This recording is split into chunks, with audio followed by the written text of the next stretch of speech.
وانا cadet college پر اے P S طرز کا حملہ ناکام، پاک فوج کی بروقت کارروائی کے نتیجے میں بھارتی حمایت یافتہ 2 خوارج مارے گئے، 3 کالج کے انتظامی بلاک میں محصور۔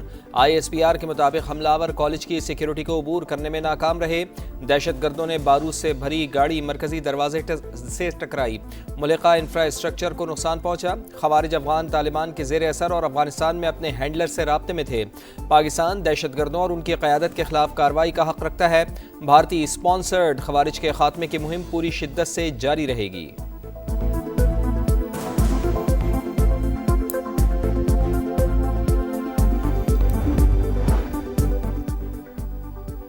افغانستان سے دہشت گرد گروہ بلا روک ٹوک کارروائیاں کر رہے ہیں۔ دہشت گردوں کو خطے کے بڑے تخریبی کردار کی مدد حاصل ہے۔ دہشت گردوں کے ہاتھوں غیر قانونی اسلحہ تک رسائی امن کے لیے خطرہ۔ اقوام متحدہ کی سیکریٹری کونسل میں پاکستانی مندوب عاصم افتخار کا خطاب، کہا عالمی برادری دہشت گردوں کو اسلحہ تک رسائی روکنے کے لیے اقدامات کرے۔ افغان عبوری حکومت کو اس کی ذمہ داریوں اور وعدوں پر عمل درآمد کا پابند بنایا جائے۔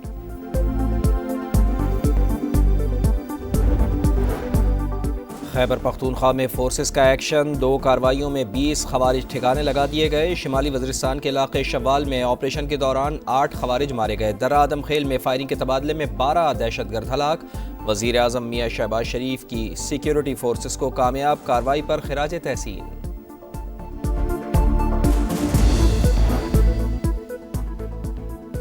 بھارتی دارالحکومت نئی دلی میں لال قلعے کے قریب کار میں سی این جی سلنڈر دھماکہ، 13 افراد ہلاک، 30 زخمی ہو گئے۔ بھارتی میڈیا کی پرانی چال سلنڈر دھماکے کو پاکستان کے خلاف پروپیگنڈے کے لیے استعمال کرنے لگا۔ کبھی پاکستانی اسلحہ کا ڈھونگ تو کبھی کیمیکل اٹیک کی کہانی۔ رات بھر کی نام نہاد تفتیش کے بعد دلی پولیس نے واقعہ دہشت گردی قرار دے دیا۔ اینی شاہد دھرمیندر کا اہم بیان، بتایا گاڑی میں 4 جلی ہوئی لاشیں ملی، 2 لاشیں باہر تھیں، کار ہنڈائی نہیں ماروتی تھی۔ بھارتی میڈیا گاڑی کے مالک کا نام بھی غلط بتاتا رہا۔ 64 members are in favor of the motion, passage of the bill and none against it.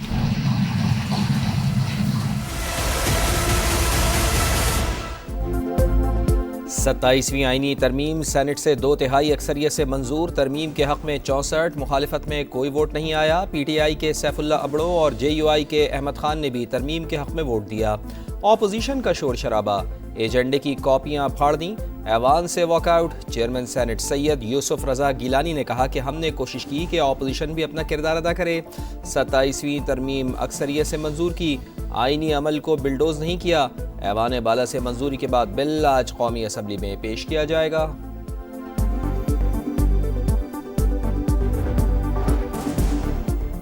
آئین، عدلیہ اور عسکری ڈھانچہ تبدیل کرنے کی جانب بڑی پیش رفت۔ آرٹیکل 243 میں تبدیلی، آرمی چیف کو کمانڈر آف ڈیفنس فورسز کا عہدہ بھی دیا جائے گا۔ فیلڈ مارشل کو آرٹیکل 248 کے تحت استثناء حاصل ہوگا۔ Field marshal, martial of air force اور ایڈمرل آف فلیٹ کے رینک پر تاحیات یونیفارم اور مراد مل سکیں گی۔ صدر مملکت کو بھی تاحیات استثناء دے دیا گیا۔ کوئی عوامی عہدہ رکھنے کی صورت میں استثناء ختم تصور ہوگا۔ آئینی ترمیم کے مطابق وفاقی آئینی عدالت بنے گی۔ جج کی عمر کی حد 68 سال مقرر۔ سپریم کورٹ کے فیصلے کا اطلاق آئینی عدالت پر نہیں ہوگا۔ عدالت عظمیٰ کے از خود نوٹس کا اختیار ختم۔ ججز کی تقرری کے لیے سپریم جوڈیشل کونسل میں ججز کی تعداد 5 ہی رہے گی۔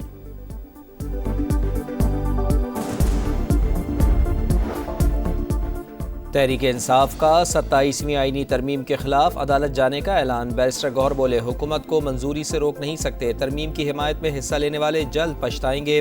تاریخ میں پہلی بار پاکستان کا چیف جسٹس نہیں ہوگا۔ پی ٹی آئی نے ترمیم کے حق میں ووٹ دینے پر سیف اللہ ابڑو کو پارٹی سے نکال دیا۔ ترمیم در حقیقت آئین کی بنیادی ساخت اور روح کے منافی ہے۔ تحریک تحفظ آئین پاکستان کا اعلامیہ جاری۔ پیپلز پارٹی نے آئین میں موجود خامیوں کو دور کر دیا۔ بلاول بھٹو کا دعویٰ، بولے آئینی عدالت کا قیام ہمارا دیرینہ مطالبہ تھا۔ یہ واحد شیخ ہے جس کی کوئی مخالفت نہیں۔ آئینی عدالت میں تمام صوبوں سے ججز کی یکساں نمائندگی ہوگی۔ اب عدالتی فیصلوں میں کوئی امتیاز نہیں ہوگا۔ مسلم لیگ نون کے سینئر رہنما سینیٹر عرفان صدیقی انتقال کر گئے۔ وہ کئی روز سے علیل اور اسلام آباد کے اسپتال میں زیر علاج تھے۔ عرفان صدیقی کا شمار میاں محمد نواز شریف کے قریبی ساتھیوں میں ہوتا تھا۔ سینٹ میں مسلم لیگ نون کے پارلیمانی لیڈر بھی تھے۔ نماز جنازہ آج ادا کی جائے گی۔ وزیر اعظم کا اظہار افسوس، کہا عرفان صدیقی نے برداشت، سنجیدگی اور دلیل کو ہمیشہ اپنی تحریر اور شخصیت کا محور بنایا۔ ان کی خدمات ہمیشہ یاد رکھی جائیں گی۔ صدر آصف علی زرداری، میاں محمد نواز شریف اور وزیر اعلیٰ پنجاب مریم نواز کا بھی افسوس کا اظہار۔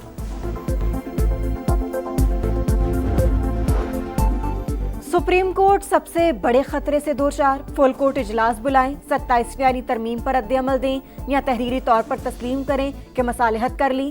ریٹائرڈ ججز اور سینئر وکلاء کا چیف جسٹس پاکستان کو خط لکھا، کوئی سول یا فوجی حکومت سپریم کورٹ کو ماتحت ادارہ بنانے میں کامیاب نہیں ہو سکی۔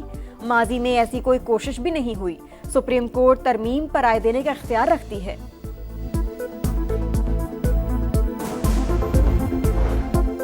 برازیل میں کاپ 30 کانفرنس، پنجاب کی طرف سے پاکستانی پویلین قائم، قومی پرچم اور بڑی سکرینز نصب۔ پویلین کا عنوان from the Indus to the Amazon رکھا گیا۔ وزیر اعلیٰ پنجاب مریم نواز پاکستانی پویلین کا افتتاح کریں گی۔ کراچی کے علاقے کورنگی سیکٹر 50C میں فائرنگ سے 2 افراد جاں بحق، تعلق سیاسی جماعت سے تھا، 2 زخمی اسپتال میں زیر علاج۔ پولیس کے مطابق فائرنگ کا واقعہ اب دکان میں پیش آیا، مقتولین کو ٹارگٹ کیا گیا، جائے وقوع سے گولیوں کے خول برآمد، CCTV فوٹیج کی مدد سے حملہ آوروں کی تلاش جاری۔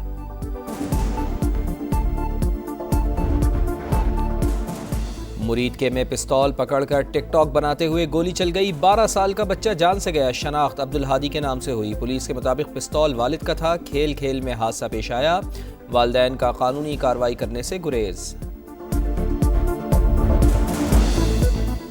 میرپور خاص میں 8 سال کی بچی کا لرزہ خیز قتل، پوسٹ مارٹم رپورٹ میں زیادتی کے بعد بے دردی سے قتل کا انکشاف۔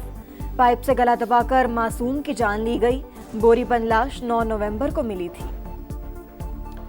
لوور دیر میں فاسٹ بالر نسیم شاہ کے گھر پر نامعلوم افراد کی فائرنگ، خوش قسمتی سے کوئی جانی نقصان نہیں ہوا، مقدمہ درج۔ پولیس کے مطابق واقعہ ممکنہ طور پر زمین کے تنازع یا دشمنی کا ہے، گھر کے اطراف سیکیورٹی بڑھا دی گئی۔ کراچی میں گزشتہ روز کسٹمز کا طارق روڈ پر چھاپا، کروڑوں روپے مالک کا اسمگل شدہ کپڑا ضبط، 22 ٹرک اور 1 کنٹینر شامل۔ ہنگامہ رائے پر فیروز آباد تھانے میں مقدمہ درج، انسداد دہشت گردی اور دیگر دفعات شامل۔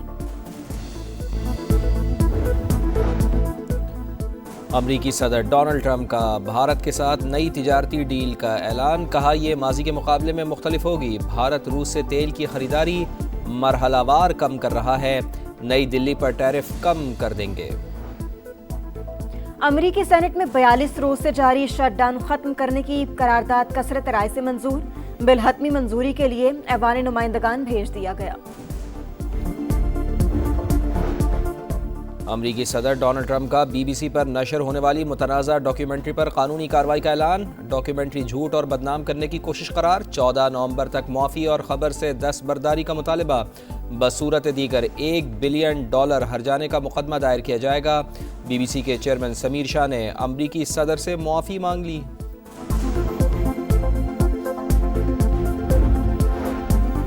اسرائیلی قید میں متعدد فلسطینیوں کو سزائے موت دیے جانے کا خدشہ، اسرائیلی پارلیمنٹ میں دہشت گردی کے الزام میں قید فلسطینیوں کو سزائے موت دینے کا ابتدائی بل منظور، اسرائیلی وزیر قومی سلامتی نے مٹھائی تقسیم کی۔ اور نیا حریف، نیا مشن، شاہینوں کا ایک اور امتحان، پاکستان اور سری لنکا کے درمیان ون ڈے سیریز کا پہلا ٹاکرا آج راولپنڈی میں ہوگا۔ غلطیاں دور کرنا ہوں گی، یہ میری، رضوان یا بابر نہیں، سب کی ٹیم ہے۔ کپتان شاہین شاہ آفریدی کی گفتگو، بابر اعظم سے جلد سینچری کی امید، پاکستان ہوم گراؤنڈ پر سخت حریف، ٹیم ان فارم ہے، سری لنکن کپتان کی پریس کانفرنس۔